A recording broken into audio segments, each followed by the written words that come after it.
Maintenant que vous savez factoriser selon trois méthodes différentes, hein, donc par mise en évidence, à l'aide d'identités marquables et en décomposant le trinôme, eh bien on va voir ce qui se passe quand on a un petit peu de tout, quand on a un mélange. Alors pour ça, deux choses auxquelles il faut faire attention. Premièrement, il faut être assez systématique, parce que sinon on peut facilement croire que non, on ne peut pas factoriser davantage, alors que oui. Donc pour ça, je vous conseille de suivre l'ordre que je donne ici. Alors, tout d'abord, mise en évidence. Alors, mise en évidence et avec les chiffres et avec les lettres. Ça, c'est la première chose à tester. On teste jusqu'à ce qu'on puisse plus. Puis ensuite, on teste, ça peut être encore une identité remarquable, donc on essaye. Et puis, si vraiment on ne peut pas, on essaie encore, ou après l'avoir fait d'ailleurs, on regarde si on ne peut pas encore utiliser la décomposition du trinôme. Donc ça, c'est la première chose à laquelle il faut absolument faire attention.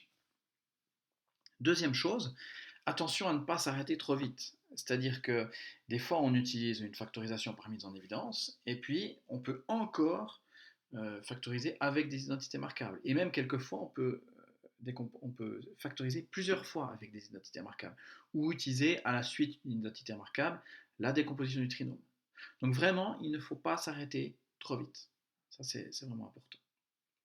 Voilà. Et puis, donc, une fois qu'on a fait attention à ces deux choses, bah, tout devrait bien se passer. Alors allons-y, on va voir. Alors, premier exemple, 50x moins 20x carré plus 2x cube. Alors, première étape, on essaie de factoriser ça à l'aide d'une mise en évidence. Donc, est-ce qu'il y a quelque chose en commun dans chacun de ces termes? Eh bien, je vois par exemple qu'il y a 2. Je peux déjà y aller comme ça. 2 qui multiplient. Alors ici, il y a 25x. Ici, il y a 10x carré. Et puis ici, il y a x cube. Bon, c'est déjà un bon début. Est-ce que dans les chiffres, hein, dans les coefficients, j'ai encore des choses en commun? Non. Donc je passe aux lettres. Et là, je remarque que j'ai x en commun. Donc je peux mettre 2x en commun. Et il reste 25 moins 10x plus x carré. Voilà. Et avec la mise en évidence, j'en ai fini, hein, il n'y a plus de lettres communes non plus. Donc je passe aux identités remarquables. Alors, est-ce que ce qui est dans la parenthèse ressemble à une identité remarquable? Alors oui, il y a trois termes. Il y a un terme négatif, donc on se dit que ça pourrait être la deuxième identité remarquable. Alors si c'est le cas, A, il vaudrait 5, et puis B, il vaudrait X. Alors attention, on teste double produit, 2AB, c'est 2 fois 5 fois X, ça fait 10X. Ça correspond bien à ce qu'on a là, donc c'est effectivement la deuxième identité remarquable, et donc je peux écrire ça comme 2x qui multiplie, donc 5 plus x au carré. Et cette fois-ci, on a fini. Ça ici, ben, voilà, c'est plus une identité marquable, c'est pas un trinôme, donc je peux m'arrêter. Deuxième exemple, x puissance 4 moins 1. Alors, j'ai rien en commun dans ces deux termes, et puis c'est pas un trinôme, donc à moins que ce soit une identité remarquable, je peux rien faire. Et si c'est une identité remarquable, c'est la troisième. Dans ce cas-là, a vaudrait x carré, et puis b vaudrait 1. Et comme c'est la troisième identité remarquable, j'ai pas besoin de vérifier, c'est directement donc x carré plus 1 fois x carré moins 1. Alors cet exemple, il est typique de l'exemple où il faut faire attention, il faut réessayer encore une fois.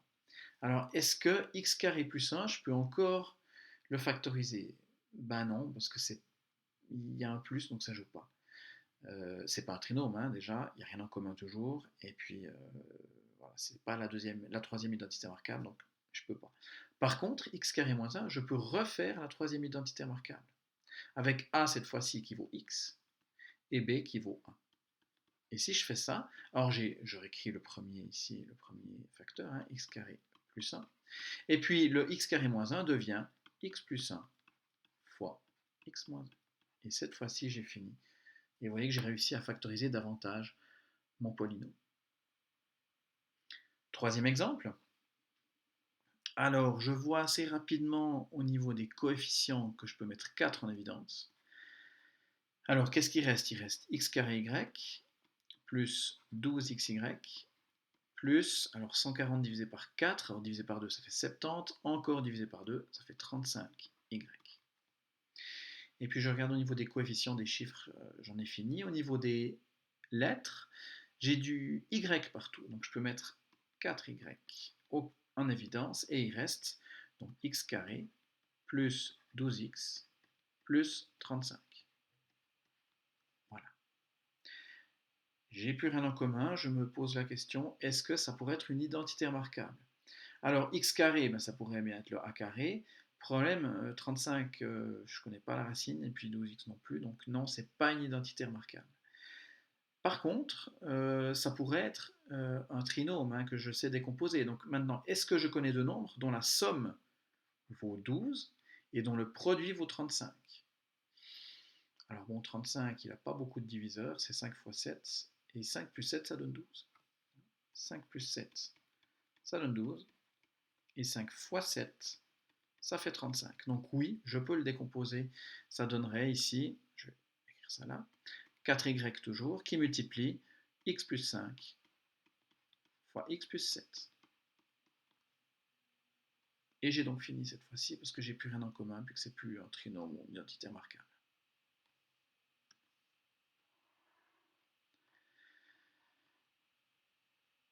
L'exemple suivant.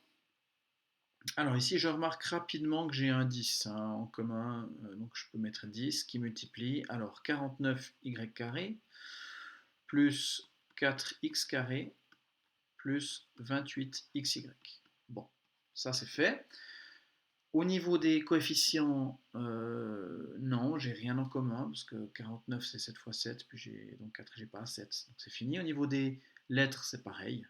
Donc je me pose la question, s'agit-il d'une identité remarquable? Alors c'est vrai que 49y carré, je connais la racine, hein, c'est 7y. Par contre 28xy pas, mais attention, je me souviens de ce qui peut se passer, on a pu éventuellement échanger, commuter des termes, et c'est exactement ce qui s'est passé, parce que ça, je peux calculer la racine. Donc ça va être mon b carré, ça va être mon a carré, puis ça va être le double produit. Donc si je fais comme ça, a c'est 7y, b c'est 4x, alors 2x, puisque 2x fois 2x ça donne 4x carré, et attention, je dois vérifier le double produit quand même, 2 fois 7y fois 2x, ça fait 28xy, ça joue. Donc je peux écrire ça comme 10 fois entre parenthèses 7y plus 2x au carré. Exemple suivant. Alors, je vais vous montrer ce qu'il ne faut pas faire tout d'abord. Ce qu'il ne faudrait pas faire, c'est commencer par chercher une identité remarquable, voir ça comme une identité remarquable. Parce que ça joue. Alors, c'est pas grave, mais si je prends A qui vaut 4x, et puis B qui vaut 10, si je me souviens bien, on va vérifier, 2AB, ça fait 8, 80, oui, ça fait 80x. Donc ça jouerait. Donc je pourrais écrire ça comme l'identité remarquable, 4x plus 10 au carré.